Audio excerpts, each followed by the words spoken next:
the jams like the MC5. That's the way I wanna be. I'll be a white trash superstar. That's the way I wanna be. I'll be a white trash superstar. What's up, Candy Lickers? Pleased to meet you. Nice to know me. What you doing? You listening to another edition of Casio's Cut, and I'm joined by my already giggling buddy. Look, I see a younger me when I see Aaron Weber, stand-up comic. I can only hope, man. I can only hope. A lot of people ask if I am your uncle, so I want to put that to bed. Are you telling them that? We're not related. Well, it offends me that they think I could be old enough to have you as a nephew. You look like I took what little hair I do have and just added the end of my beard. That's what it looks like. Aaron Weber from Montgomery, repping the Montgomery Biscuits hat, which is number one. That's right. Now in Nashville. How long you been in Nashville? I moved in high school. My dad's a high school principal. He was the principal of Montgomery Catholic High School for my entire childhood. And then junior year of high school, I moved to Nashville, and I've been here ever since. Did you immediately hate it, or did you immediately love it? It didn't take me as long as I thought it would to like it. You know, you're a kid, you've been somewhere your whole life. I did not want to move. So senior year is your first move? Between sophomore and junior year. Oh, that's a big time, dude. It was a tough time to move for sure. And I had been, my whole family had been in Montgomery for generations. My mom graduated from the high school I went to. Oh. And then we just picked up and moved. But obviously I like it. I'm the only one left. My whole family's gone, and I stuck around. So did they go back to Bama or what?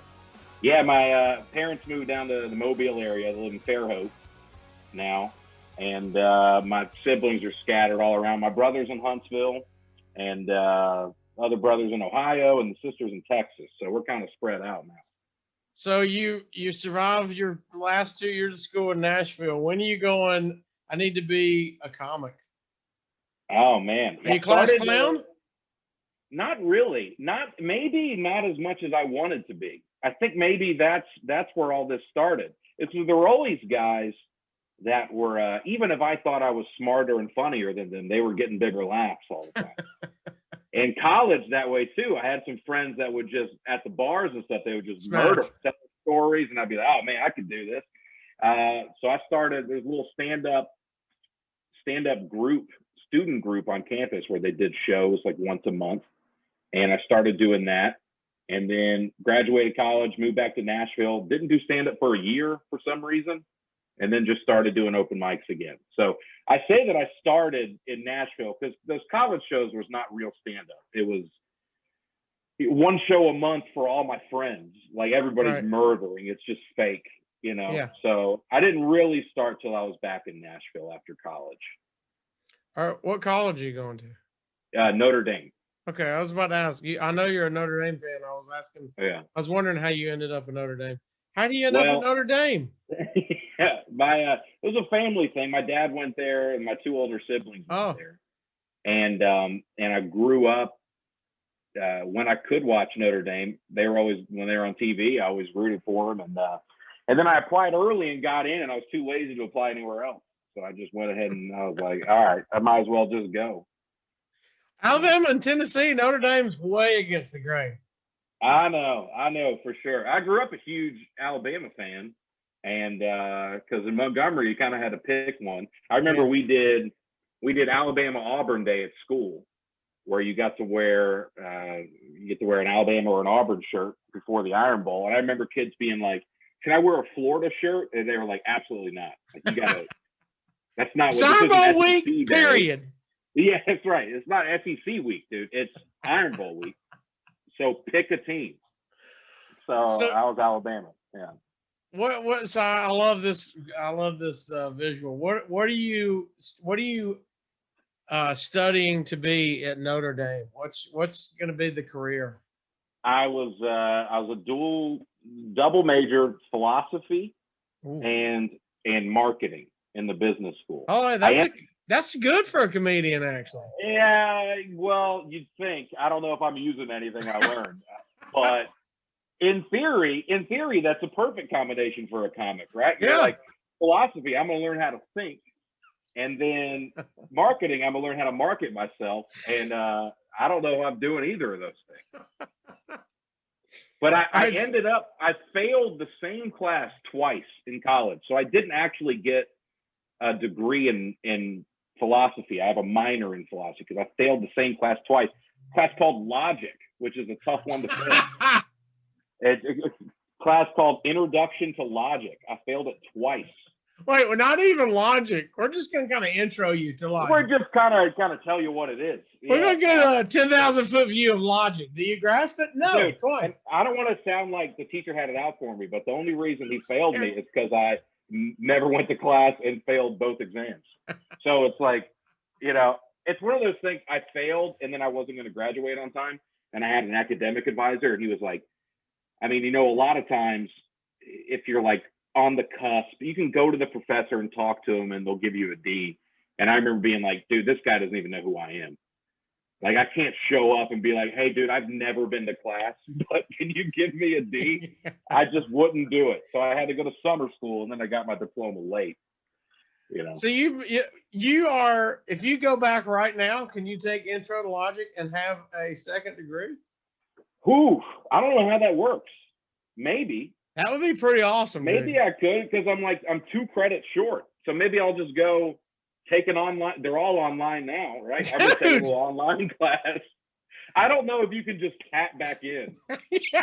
One class and graduate. Yeah, I'm almost done. You just pop in and take one class. I don't think it works like that. If it does, maybe I'll do that one day. You talk about at least get a bit out of it. Right. Yeah. Go back to school, guys. I'll just send them I don't even know who to email. I'll just email like info at Notre Dame. Yeah, info at nd.edu. Like, can I just sign up and take one class, please? Do you still have the Notre Dame email address?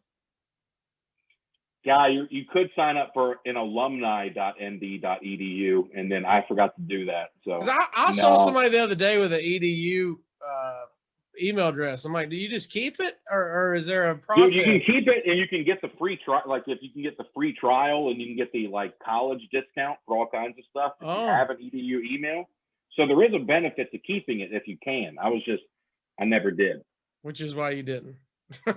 Right. You were jaded at that point. Yeah, right. If I'd have had those 2 credits, maybe I would have had the drive to keep. I hate to rub in your face. Logic would tell you to get the discount and continue, but he failed Intro. So, I didn't get that far, dude. Yeah, if I had taken intermediate Logic.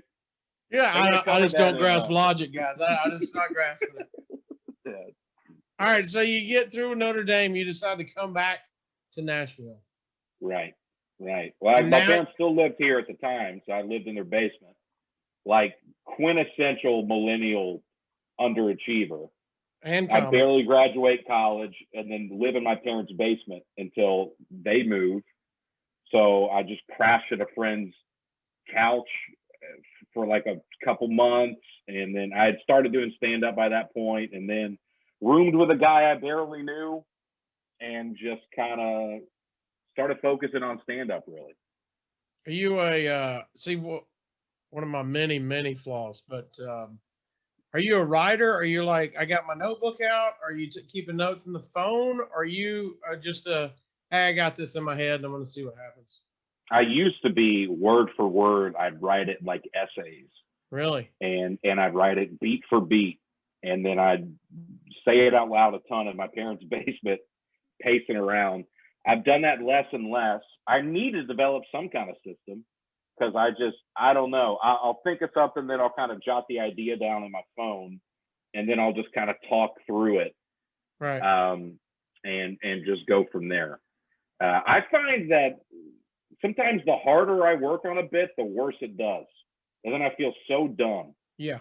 Because I'll go, oh, dude, this will be like, golly, dude, leave room for applause here. If you write it out, you're like, oh, I got this, dude. And then you say it out loud, and you're like, geez, that was the worst. So it's almost like, like a free throw shooter. Everybody's got their little routine of like, they dribble it a couple times and maybe they spin it and they dribble it. it's like the more you do of that crap, the less successful the actual free you start getting in your head about it. Right. So I feel like sometimes you just got to step up, bounce it once, and then take the shot. That's my philosophy now, I guess. What's your philosophy on introducing new bits? Because I panic a lot. I go, here's where I'm gonna do it, and then when it's not going, I'm like, why am I doing this? I know I can get through this set with no bumps. And I bail. You got to do it sometime, though. I know. You got to do it sometime. My biggest insecurity is I live in Nashville, and luckily I get to go up at Zany's often. And I start a bit that I've done a million times. In my head, I'm just envisioning all the staff being like, oh yeah, this joke again. Dude. And so for the longest time, I had such a reverence for Zany's and for any kind of real show. I was so scared to try new stuff. And then once you wedge it between bits that are going to work. Right. And now if a new bit doesn't work, I'm not panicking because I know I can get them back, right afterwards. I got bullets left in the chamber. Right. But let me try some stuff out a little bit. So you start doing stand up. When do you get like a mentor? Is there anybody that was above you that was like starts kind of, hey, come here, I see a little potential, or giving you tips or anything like that? You started naturally hanging with? Dusty Slay was the first guy who was, there were like veterans in the scene that were very nice to me, like Josh Wagner and Joe Kelly and guys like that in Nashville that I became friends with and would help me out and answer questions like just where is this mic at? Like, when do I need, just questions like that. Yeah. I met Dusty at an open mic, Bobby's Idol Hour. He was just there in the crowd and we met. He was the first guy to really take me on the road consistently and let me open for him in other places, just doing comedy outside of Nashville, which I'd never done. And he kind of taught me how to be a comic when you go places, how to just be a comedian. So he was the first guy. And then I've been real lucky. Tons of people have done that for me. Dusty was the first one. How are we doing? You were on the Grand Ole Opry. I mean, what are we doing, dude? I know. What are we doing? It's pretty amazing, man. It's mind-boggling. Not because it's you, but for a while there was no comics. And so this is a big deal. Well, it was especially fun for me because when Dusty did it, he was the youngest comedian ever to perform at the Grand Ole Opry until I did it. So that was the main great thing for me, was that I beat Dusty by like 8 years. So now he's obscure. Now nobody knows who that loser is. He's out. So now I have that in my bio. I was the youngest, and I was like less than a year after Dusty. So he held the title for that long. But yeah, I did a show at Zany's a long time ago with Brad Paisley.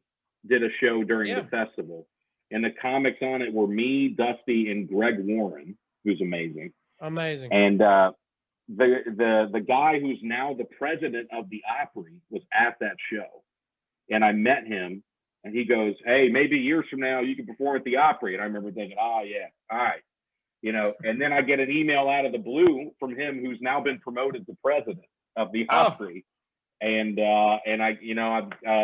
I got 3 more dates there coming up. It's kind of a really cool thing. Have you been once, or have you been back since? I've done it 4 times now. 4? And I've got April 10th, I'm doing it, and then I'm doing a whole weekend in May there. So was there a surreal moment where you go, I shouldn't be here? What am I doing? Oh, the whole time. Yeah. The whole time. They tell you, there's the Opry's famous, it's got that circle on the stage, which they cut out of the original stage and they put it in the new building. And it's this kind of revered little area where only people invited to perform at the Opry can stand. And I remember the stage manager told me right before I went on, he goes, "Hey, don't be afraid to just walk out, step in the circle, and just take a moment." I remember thinking, there's no way I'm going to do that. Like, I can't, dude. I can't think about that. You know how stuff while I'm comedy out there. works? I need to fire immediately. Yeah, I just walk out and just, wow, this is pretty special. Anyway, I went to McDonald's. You know, you can't do that. So it is pretty special though, man. I did it during COVID. I've done once there during COVID, which was bizarre because normally you can bring 10 guests with you to the Opry, but now you can't take anybody during COVID. So you're just alone in this dressing room and they don't come and get you until you're about to go on stage. So I just sat in silence. It's like ice in the kicker. I remember thinking, I was like, golly, I'm so nervous just sitting in here going over my terrible set, you know, on my phone. And then they're like, oh, some country music Hall of Fame person's up on stage. I'm just like, oh my God, dude. My stuff is garbage and I can't even talk to anybody, but it's, yeah, man, sometimes I kind of take it, you know, I don't, it is pretty special. That's gotta be up there on best gigs, right? One of them, if not the, I think so, man. Yeah. It's a real, if it's not that, place. what's one B? If that's one A, is there anything pops to mind where you go, man, if that was every gig, shut it down? Yeah. Headlining Zanies was a big one for me. Yeah. Yeah. Cause That's a big spot. Historic club. For people who don't know, Zanies, well, all of them are great. Zanies Nashville, such a absolute history there of comedy, and everybody that comes through and everybody that's a name does that place. So bumping up to headlining that stage is just amazing. Yeah, man. It was pretty awesome. You know, my hometown, so I had a lot of family and friends there, and it was the first place I saw like a real show. I remember doing a bunch of open mics, and then I go to Zanies, and I remember being like, "Oh man, this is the real deal here. I gotta step it up a little bit." So it's a headline. Well, luckily you weren't one of the guys that does the open mics only at bars and is like, "Man, the clubs just don't get me, bro." Dude, yeah, that's you know, like the one institution that gives comics work. I just don't feel like they're just kind of. Yeah, I have too much artistic integrity to actually do comedy. So I hate that's everywhere. I was just in Lowell, Arkansas, doing the Grove Comedy Club and talking to some local guys, and they were like, "Dude, we got all these local comics that are like, you know, screw the Grove. They're not real." And it's just like, what are you talking about? That's because you don't work there. I guarantee you, any of those guys, they get a phone call, "Hey, do you want to feature all weekend?" They'd be like, "Oh yeah, I could do it." You know, I'm gonna do it this one time, but really, I'm not even gonna promote it. Show them, right? I won't even promote it, but I just need to show them what real comedy is. So I'll just kind of swoop in, grace them with my art, and then I'll drive home in my Ford Focus. You know, these losers. By the way, I'm still doing that, but at least I work the club. Yeah, exactly. And you know that the irony is, all of the guys that these people idolize have done clubs. You know, you think Doug Stanhope's never done a comedy club? And he's still doing them. Like, no, they got good to a point where they could book their own bar because they like that atmosphere. Right, exactly. You can't just go, nah. You know, the only institution actually paying comics consistently and giving them work. You know, screw that. Not for me. It's so silly. So now you're kicking around. You're Nashville. You got the Grand Ole Opry's rocking and rolling.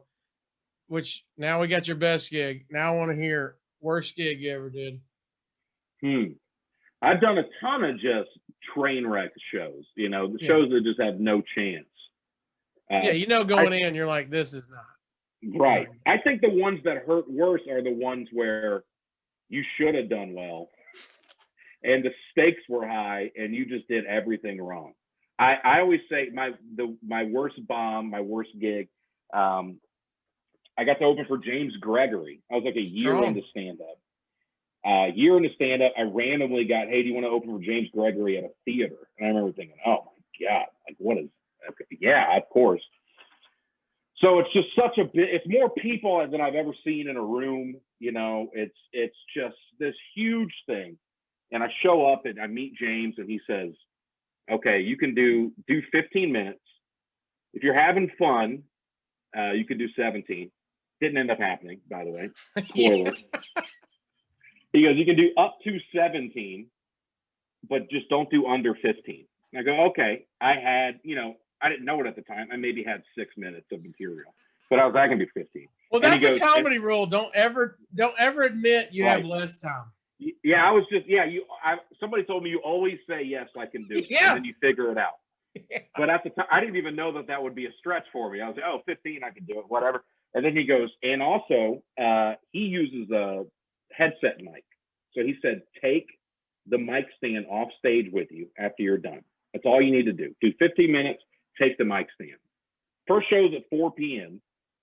So it's not college kids, to say the least.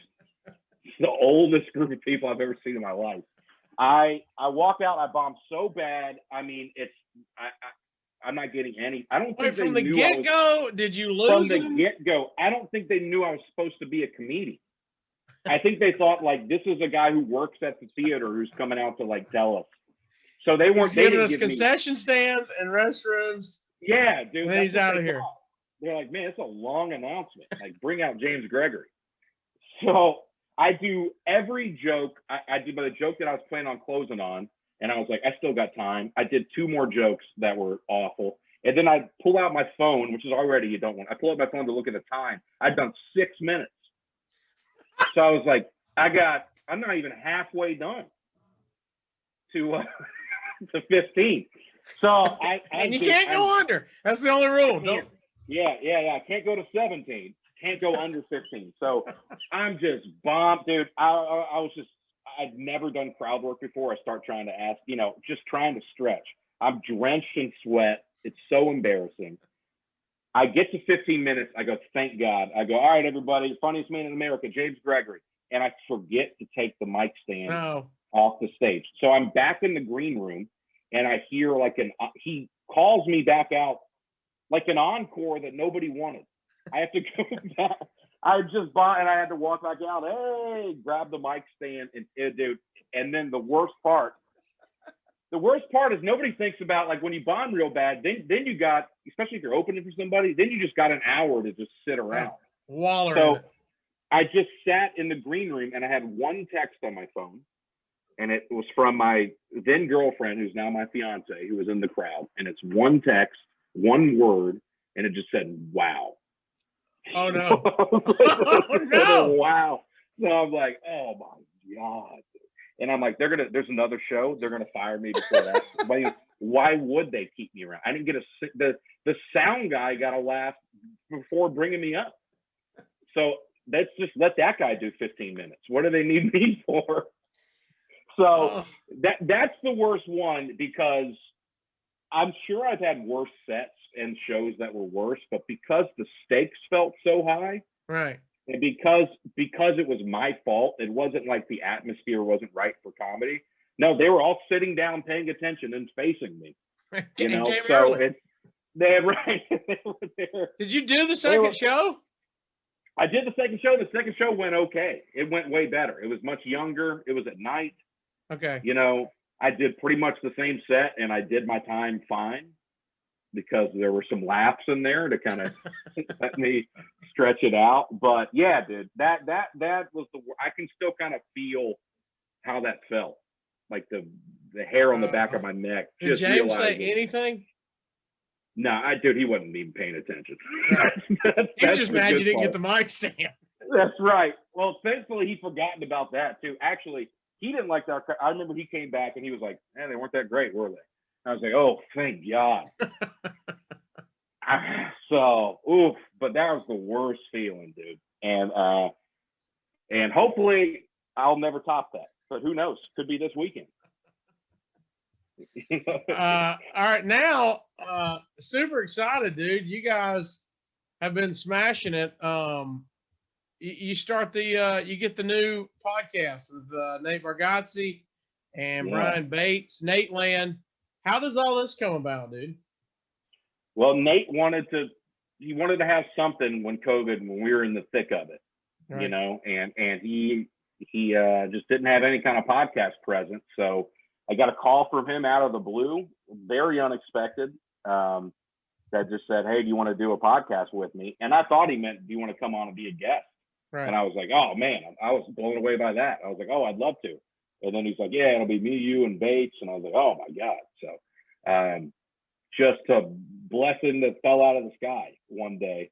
And we've been doing it once a week for, last June we started. So it's been running for a minute. Nate just did Joe Rogan today. I don't know if you saw that. Really? That's very exciting. Yeah, that just came out because he's got a special coming out March 18th. So he got to do Joe Rogan finally. So it's been fun, dude. That'll be a couple extra downloads for the podcast now. I hope it's a little bit of a bump, right? A bit of a rub there from Joe. Yeah. It'd be cool if it got some more, if it gave us a little bit of bump on the podcast. How do you like the podcast part of it? It's awesome. It's awesome, man. It's fun. I'm watching and I'm jealous. I mean, if I could go back and do this over with, I would have a co-host because, I mean, you always want to feed off somebody, but you guys, right? That way you do whatever you want. If you want a guest, you have a guest. If not, there's three of you to really go. And it's just like friends hanging out at that point. Yeah. And that's how it's starting to feel for sure.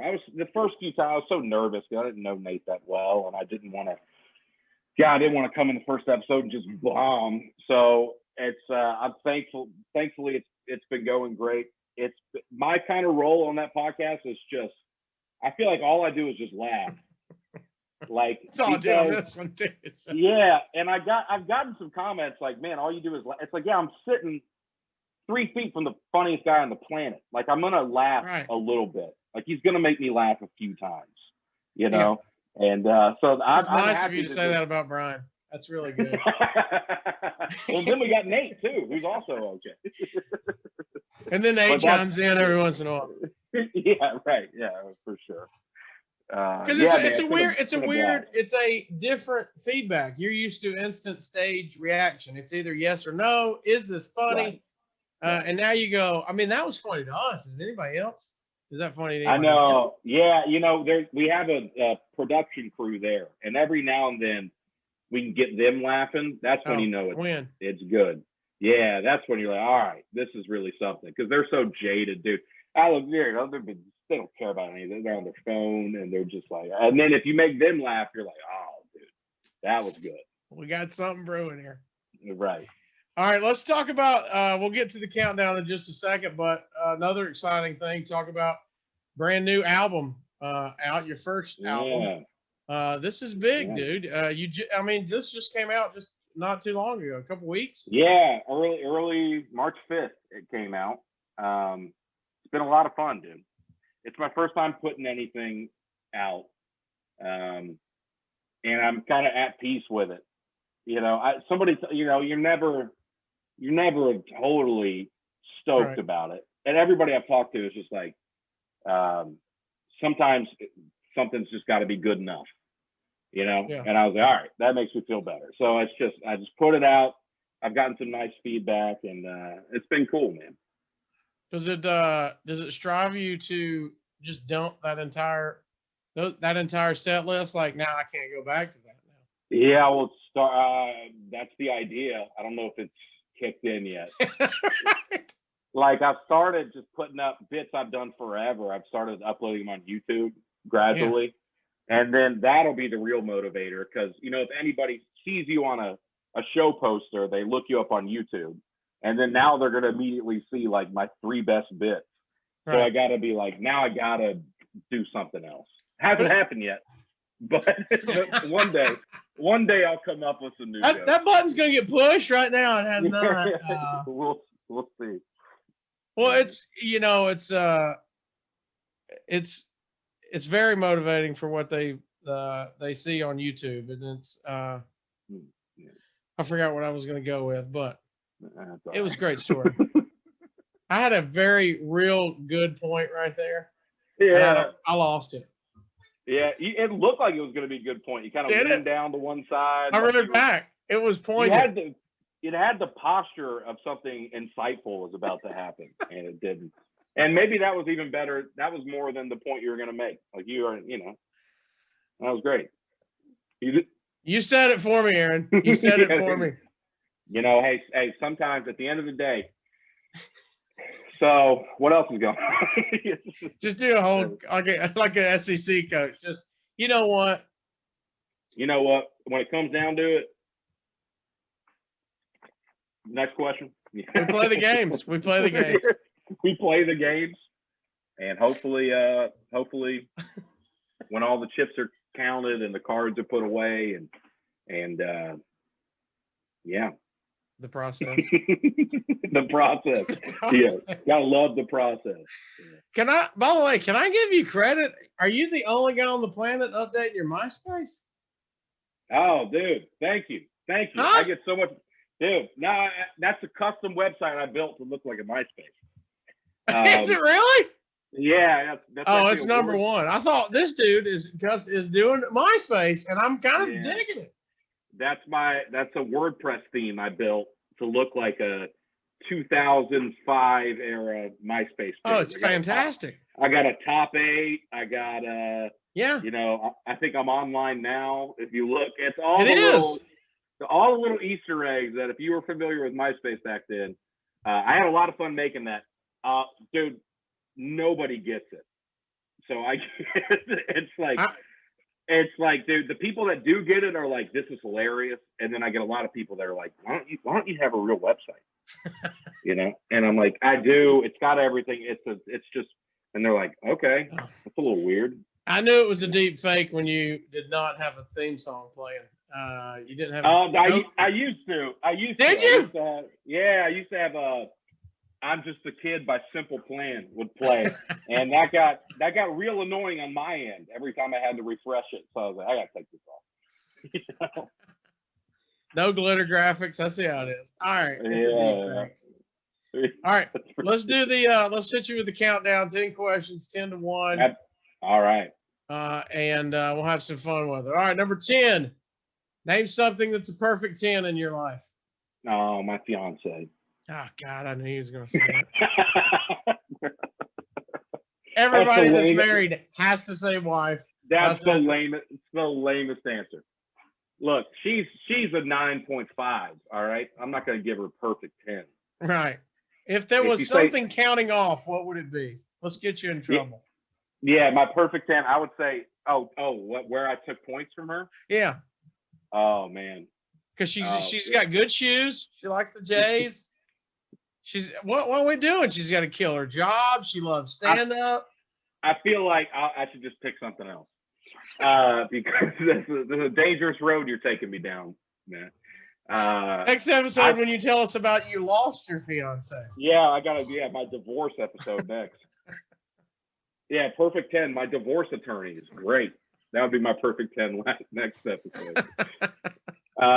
Look, I have an unbelievable DVD and Blu-ray collection that I'm very proud of. That makes 0 sense for me to have, but I love it. I've got 1,500 plus DVDs. They're taking up this entire room. Alphabetical right now. Oh God, no. Are they chaos? I tried once, and now it's just chaotic. And now I don't have enough shelving for it, so there's just all these just buckets full of them now too. Are you watching them, or it's just a collection now? Some of them. I'm watching some of them. What's the last one? Some of them. I got Parasite on Blu-ray. I actually have 2 copies of that. Well, of course. Yeah. Everybody keeps stealing the first one. Dude, you got to see it twice, dude. You know, it's that good of a movie. I'm not rewinding it. I got a second DVD. I got no time. Right. I have 2 copies of the 3rd season of King of Queens. So I just have all this random crap, dude. Wait, is it I forgot I bought it, or you see it and go, I just got to get it again? Well, now it's impossible to keep track of what I own. So if I go to this place called McKay's in Nashville a lot that just has all these discount DVDs and stuff, and I just grab stuff and forget that I already have it. So that's a real problem. See, I got boxes of vinyl behind me. Is there a white whale? Thing.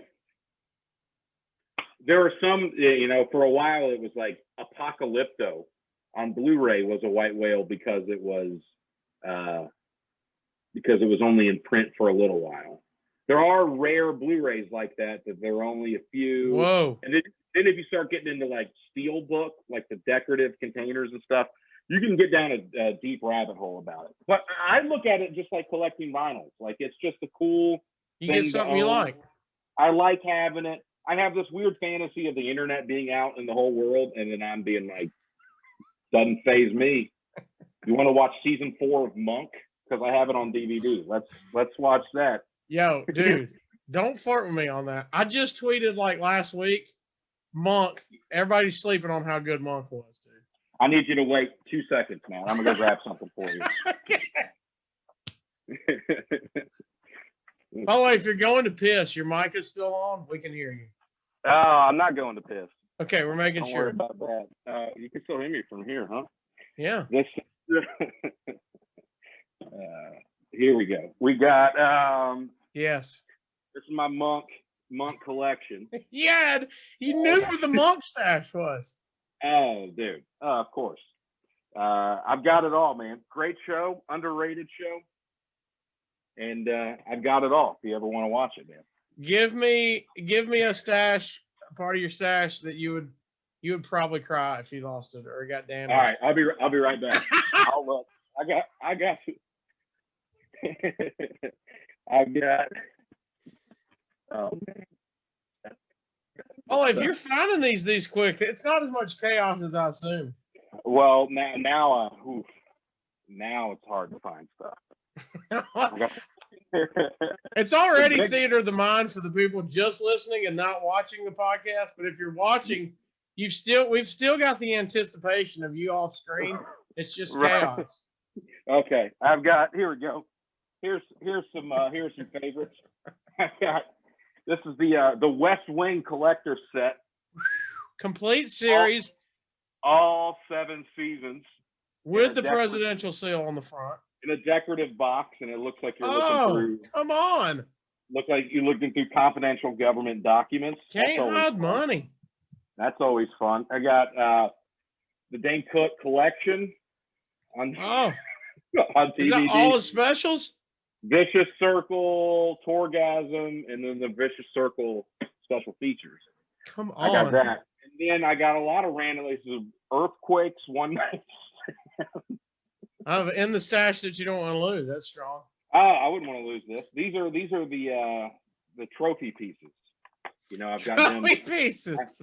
You know, all the other DVDs you just play them, you got them stacked up, but then these are the ones that you put face out, just so when visitors come to the house, they go, "Oh, this guy's the real deal." Yeah, that's an eye catcher. That's an eye catcher. That's this guy knows his stuff right here. Yeah. Monk, West Wing, and Earthquake. My man knows his stuff. Yeah, man. Right. So did you get Apocalyptico? No, I haven't gotten it yet. So it's still the White Whale. Yeah, it's still White Whale for me, but it was for DVD for everybody. That was the one for a while. Look, if you're watching or listening, see, I hesitate to tell you this. Y'all are gonna you and Nate and Brian are gonna take this concept, make it even better. But please don't, or give me credit. I have an episode, usually about once a month, where I have a PO box, and so people can send me whatever they want. And I open. It's not. I mean, I didn't create that, but people. So they send me weird stuff. So what I'm saying is, if you're watching or listening and you have Apocalyptico, Blu-ray only, right? Not DVD. Blu-ray. DVD they're easy to come by, but the Blu-rays are rare.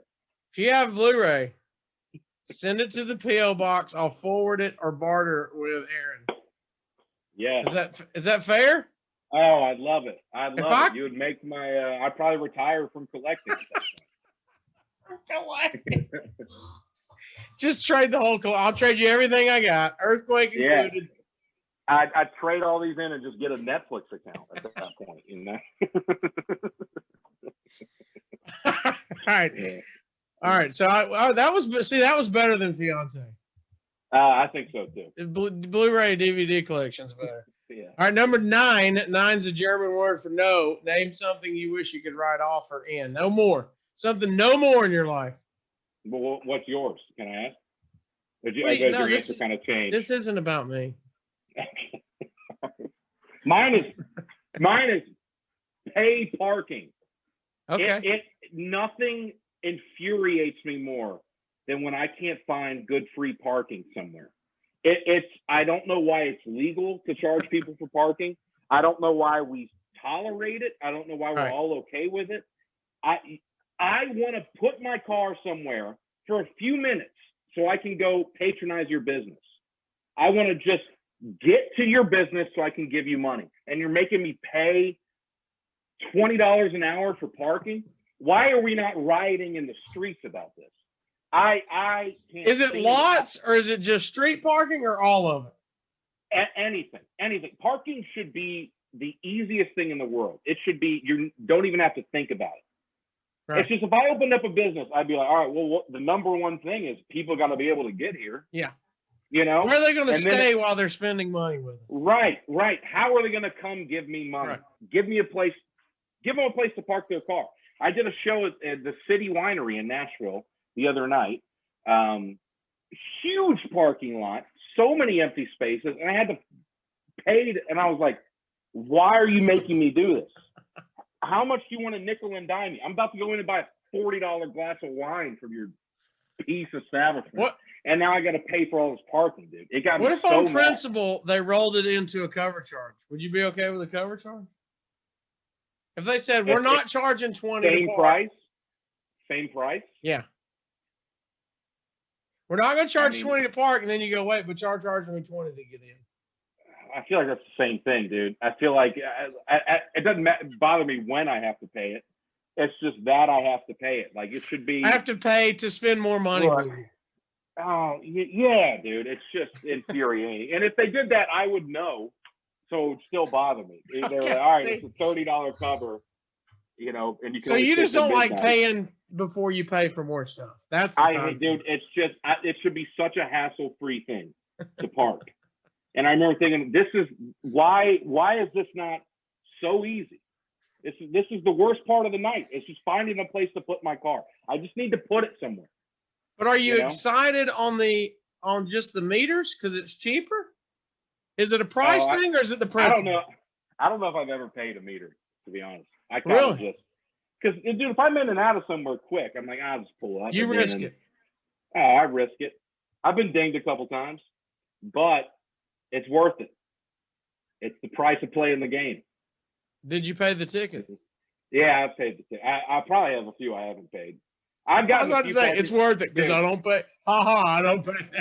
Joke's on you. Sometimes there have been like a couple times where I come back to my car and there's a parking ticket and I'm so furious that I just throw it on the ground and forgot about it. So I don't know. I might have a few. Are you out riding there. dirty right now? Well, I guess so, man. I guess so. All right, so no more paid parking. I like it. I'm co-signing. I'm co-signing. Yeah, good. Number 8, when you die, what do you want the last thing you ate to be? What's your last meal? You can mix and match.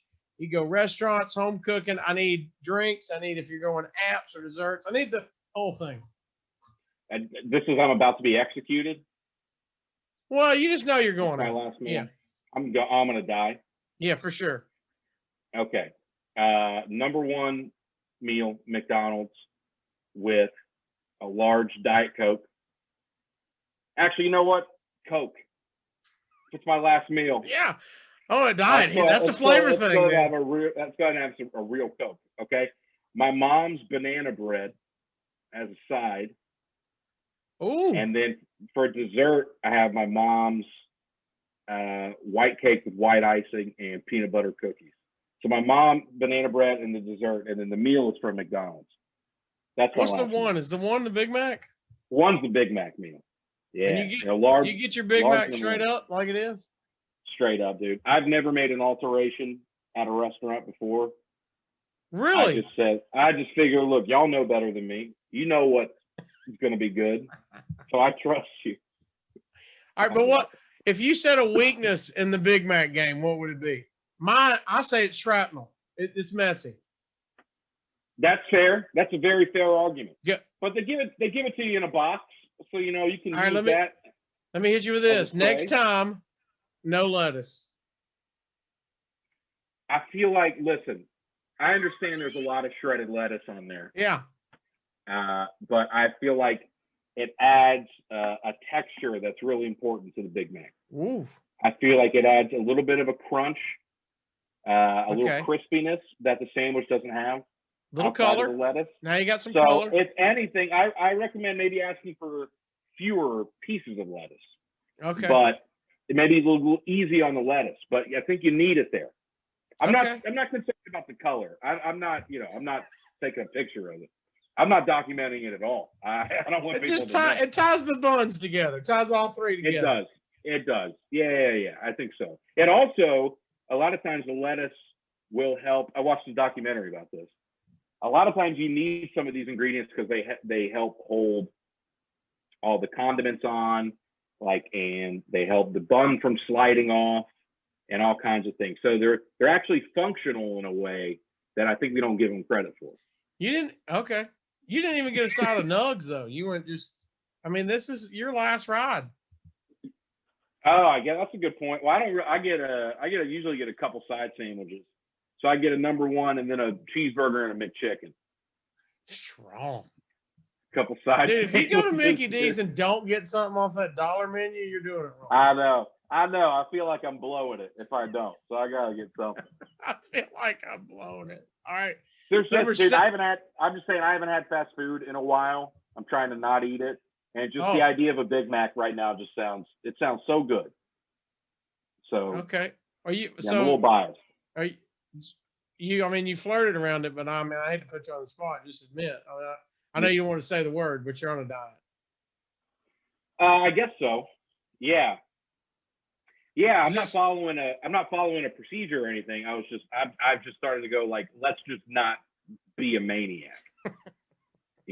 Let's not get a number one with side sandwiches. Yeah, let's just try to stay away from McDonald's altogether. And I'm hanging in there, but we'll see.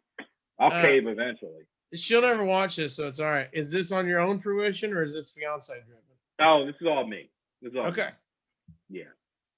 Because I'm on one and it's very wife driven. Oh yeah. All right. Look, I don't think she's not upset that I'm doing it. I'll put it that way. Right. All right. Number 7. When you were 7 years old, what do you want to be when you grow up? Professional football player. That was it. And a professional baseball player. I wanted to be the white Deion Sanders. Okay. Called Daytime. That's so stupid. Prime rib. Yeah, I think there's a great quote from The West Wing. Where have you seen it? Yeah, I have seen it. There's a great quote from The West Wing where Josh Lyman, Deputy Chief of Staff, the president, says there's a moment in every man's life when he realizes he's not going to play professional baseball. Oh. And I think about that all the time. But I played sports. I was real into it. I wanted to play it. Do you remember the moment now? Yeah, when everybody else hit puberty and I didn't, and I just started just a kid playing with men. What position are you? I was shortstop and pitcher. I used to be kind of good. All right. And then these kids just outgrew me. And I remember there's a moment where to be good, you actually have to start trying and working. When you're 8 or 9, you just show up and play. Yeah. And then that's great. And now you have to start doing all this extra stuff. And I was just like, oh, this isn't for me. I got to, I grew faster than everybody else in Pee Wee football, the whole deal. Then I get to high school and you see your first dude with a goatee and you're like, are me and you about to go against each other? You're older than my dad, I think. Right, yeah. And I 100% remember this dude just wore me out for the first, 10 plays. I'm like, I'm on defense, he's on offense. And I finally, I was good. Hey, man, I thought it was an unwritten rule, but can we take it easy? I mean, it's practice and I'm, I'm a freshman. Can we just take, and his look on his face is like, what? But it's that moment where I go, oh wait, I have to try 100% of the time. Yeah. You're just like, I'm not wired that way, dude. I get it. Absolutely not. Oh, we're really going to work out during our class? No. I thought I'm not doing this. I thought we're joking around in the locker room. Okay, yeah, y'all are doing that stuff. Right. All right. So pro sports. Number 6. How do you want to end up 6 feet under? How are we going out? You've had your number 1 with some side pieces. You've had the the cake and the cookies. How are we going out now? I think, man, I mean, look, you think you're just going to die in your sleep, probably, right? Right. I mean, it's not a glorious death, but it's the least horrific. Is there a fun way? I have Like, a are you heart a attack skydiver? have a heart attack on stage. On and stage? Die during a show, and then the headliner has to go up after me. You know, that's So you're not even closing. No, I'm still featuring at this point. Oh, you want to go out and screw in the headliner? That's Hey, so funny. My wildest fantasy, I'm not even headlining. I'm doing an 8-minute spot on a showcase, and I die, and then all my friends have to finish the show. Greatest show ever. I'm not headlining. And you have a note. You need a note in your pocket, and they're like, they pull it. Hey, let's see what he's got. What's his idea or something? And it just said, follow that. And it's just Oh, no. follow that. You're That's out. awesome. That's awesome. Yeah, you need to have. Just so that needs to be in your pocket at all times from now on. Yeah, no, I see the light. You know. All right, number 5, 5-figure discount. What's the last thing you stole? Last thing I stole, I steal pens from the comedy club all the time. But the On purpose or accident? A lot of times on purpose. They have millions. A lot of times intentional. I need a pen. You always need a pen, right? So I think I don't have any here. I usually got a few. None in reach? No, none within reach. So I might need to steal some more. I mean, you've got Monk and West Wing in reach, but no pen. That's a good room. Right. The last theft, I was 7 and I stole a pack of Bubblicious from Winn-Dixie. And was it a split decision? Was it premeditated? Did you go, I'm going to get gum? Look, it was an impulse steal, man. Okay. I was a kid. They put that stuff right on eye level, in the checkout aisle. So I just kind of looked around, grabbed it, put it in my pocket. Didn't even eat it. Just kept it in my pocket. And my parents found it and said, "Did we get you this?" And I was like, "No, my uncle Albert bought it for me." And I remember them.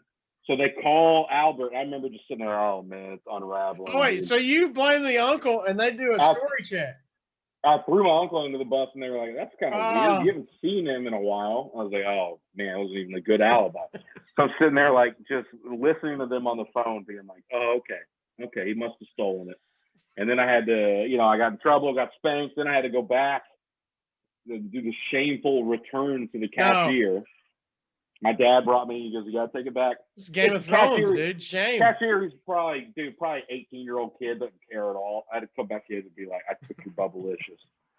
Yeah, he probably watched you take it and didn't care. Like, yeah, he didn't care. He was like, dude, he's probably stealing 20s out of the cash register. He's got like 4-packs in his pocket right now. Oh, dude, that guy. Thanks, I'll add it back on the shelf. Right. All right. Are you a hotel thief? You steal from the hotel rooms? Yeah, sometimes. I take hangers almost every time. Really? Yeah, I feel like I never do have you enough consider shampoo and stuff stealing, or is that part of the room? No, because once they dispose of that afterwards. Right. That's so all wrapped up into what you're right. It's yours for sure. But you go hangers, which, by the way, you're the reason they start making those hangers with the tiny hooks on them. I know. I get so mad when I see those. But every now and then you got to do it. If you get one with the clips, those are hard to come by, man. I'm like, I'm going to take some of these. A good pant hanger. I need those, man. Wait a minute. You're starting to sound more proud of your hanger collection than your DVD collection. Well, no, dude. I'll get to a point one day where I have enough where I don't need to steal them anymore. But I'm still building my collection. I don't know if you maybe at one time you checked them and the stock market on hangers were high, but now they're at an all-time low. I feel like take some Opry money and get some hangers, dog. You stealing hangers? Oh, you're right. You're right. You're right. If you're watching this on the next PO box, send Apocalyptico and good hangers with clips from our buddy Aaron. I'm gonna have a care package for you next time. It's just hangers, Bubblicious gum, and some Mickey D's. You're good. Mm-hmm. Mm-hmm. All right, number 4. This is a serious topic on this show. This is a serious deal. Okay? Mount Rushmore of Little Debbie's. Little Debbie's, they've sent me care packages before, so you need to know this. You can get back to them. Wow. Okay. Here's my Mount Rushmore. Zebra cakes. Solid choice. Oatmeal cream pies. OG. Nutty Buddies. Love it. And the Christmas tree cakes. Okay. The little seasonal item there at the end. Well, okay, no, that's actually more Rushmore than you think, but I think you're first to go zebra and Christmas tree because they're the same cake. One's shaped in a tree with sprinkles. Right, but the sprinkles totally changes the texture. Oh, they do. They do, but usually they leave off the zebra if they go Christmas tree. Look at you. Oh, interesting. I mean, I don't know what else. Star Crunch maybe is a close. Star Crunch is like they're looking up at it. Like I could be there one day. But it's. But is zebra your number 1 seed? Yeah, for sure, man. Oh, so you're not bumping it out. No, zebra's there for sure. So the gap between zebra and Star Crunch is pretty drastic. Look, zebra is the Abraham Lincoln. All right, he's not going anywhere. All right, it's like that fits. Right, because what we know about Abe Lincoln is he never went anywhere. He's Abe Lincoln. Yeah, like we've had discussions of taking presidents off now. All right, that's the thing. Right. Well, like George Washington might get canceled or something. That's maybe that's the Christmas tree cake. It's like, look, it's there for now, but I'm open to removing them and letting somebody else in. You know, Star Crunch. But it ain't gonna be zebra. This ain't gonna be zebra cake. No, not a chance. So that was a good you gave them in ranking order, not just a random 4. It was zebra, oatmeal, Nutty Buddy, and then Christmas trees your 4. Yeah, for sure. But only because that's seasonal. If it was a different shape and that same, it would be up there too. I think it's that good. Well, they got some fall cakes now, but they look like the zebra cake. They're trying to get different ones. They got the unicorns, which are like rainbow colored and long and skinny. No Swiss cake roll for you. Yeah, man. I think they're amazing. But not on the top 4. No. I mean, look, why are you trying to change my Rushmore? There's not a bad Little Debbie snack. I mean, I really think so, but I'm not. There's just some that I'm not grabbing because the better ones are there. Okay. Just like there's never been a bad president, man. Abe Lincoln's not going anywhere. I know that. but Abe Lincoln's not leaving. Number 3 items on a deserted island. If somebody's new tuning in, the caveat I give is you're not going to get heat. This isn't you saying they're the 3 best albums ever made.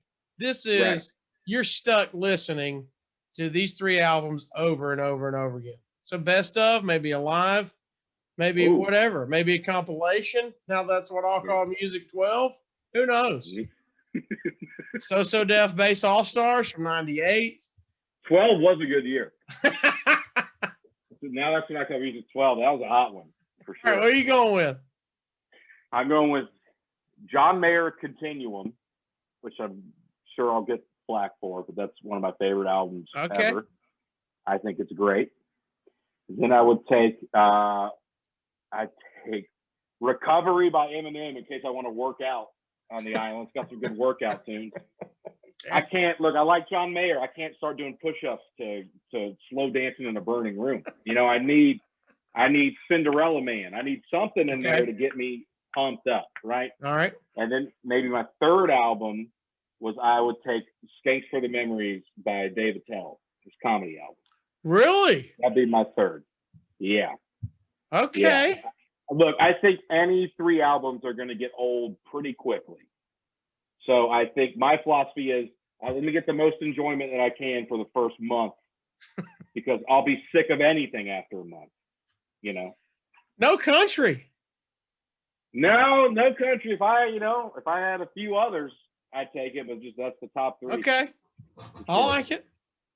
Number 2, give me 2 concerts. The first concert you ever went to And the last concert, and when I say last, it can't be like something it can't be the Opry where you played like on the show. Oh, okay. Like you're in a crowd as a fan. Right. First concert I ever went to, I saw Guster at the Alabama Theater in Birmingham when I was in middle school. It's a great show. Wait, parents took you, or was that your first that you went, I need to go to this? I went with a friend and his parents. Did you know Guster going in? I knew Guster real well. Yeah. Okay, one of my so you're a favorite fan. bands. This was your first fan. That's good. I was a huge fan. It was the first show I'd ever been to.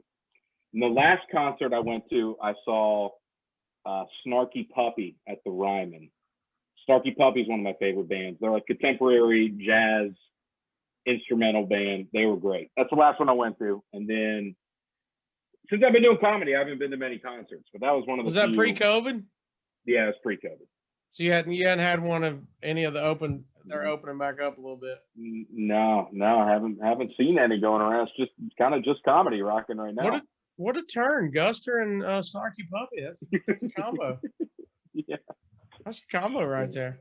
All right, number one, going out. If you're a wrestler, who would you be? Now, this is which current wrestler I would become, or what would my wrestling character be? Well, you first of all, for entertainment purposes, you can give all those, but start with if you're a wrestler, and it could be an old wrestler, it could be a current, it could be whatever. If you went, Aaron Weber's turning into a wrestler, I would be basically. I'll tell you what, I used to have a WWF video game that I played with my brother, and we would always play. He would be Stone Cold Steve Austin, and I would be Kane. Oh, a big Kane fan. I like that he's huge. I like that he's scary. Yeah. Now he's the mayor of Knoxville, which is just wild, dude. So I liked his mask and what he wore. I thought it looked ridiculous. So he was my favorite. He's who I'd be. All right. Now, have you thought about, since I feel like it means you've thought about it. If you just said, no, I'm glad. If I was a wrestler. Yeah, if I were a wrestler, I would just be, dude. I guess I'd just wear a leotard and just kind of just be Aaron like Weber. Andre the Giant singlet, like Big Show. Are you going the trunks? Just the Speedo looking thing. Speedo. I feel like I got to lean into it, man. I can't pretend I don't have a body I don't have. I just gotta. Hey, this is who I am. This is what I'm bringing to the table. I don't be leaning in the Speedo, but I would go maybe half trunk singlet. So you just. Oh, okay. Not so you bad. got the same premise. You still got the straps, which is the suspenders for the fat guy, which is what we need. If not, our trunks are coming down. So I like, but you're going full Speedo version. I like it. Yeah, or I'd be like, I'd wear a suit, and that would be my thing. I'd be like, Vince McMahon almost. Just full suit. And then a business outfit. Yeah. Like, what's this guy up to? But being a Kane fan, no face mask or anything? No paint? No, I respect him so much. It's like, I'm not going to try to replicate that in any way. Okay. That's a fair deal. Kane, now you're Kane. Who's your tag team partner? You got a tag match going up. Oh, man. I'd have to go. I mean, I go Stone Cold, I guess. Okay. As my guy, because that was always me and my brother were those two guys. I thought we made a fun pair. Yeah. So that's who I picked. So you're going to turn from bitter rival to your tag partner. I like it. That's right. That's the swerve. That's the storyline swerve. Now we're tag team partners. All right. That's right. All right, dude. Man, thanks for joining me, dude. Fun stuff. Hey, excited for all the killer stuff you got going on, man. I appreciate it, man. Dude, anytime. Thank you so much for having me. I'm glad we finally made it happen. Check it out, Aaron Weber Comedy. If you want to see what his MySpace looks like, AaronWeberComedy.com. Podcast is wherever you're listening or watching this podcast. They can get Nateland as well with you, Nate Bargatze, and the very funny Brian Bates. And where can they get the album? Anywhere? Anywhere. Spotify, iTunes, Tidal. Where do you get paid the most? If they just buy it outright on iTunes, Aaron Weber which not a lot of people do. If they do that, you just go to iTunes. But just stream it and check it out. I mean, that's the most important thing. Yeah, and then go quote his jokes at his next show, and you go, "Hey, buddy, I saw this on Hey, YouTube, bro. Hey, dude, you got to turn some stuff around, dude. This is getting out of control." I already seen this one." Yeah, next. I could skip ad right now, I would, bro. I've already heard it. All right, dude. Excellent stuff, and I'll talk to you Thanks, later. dude. All right, buddy. Take it easy.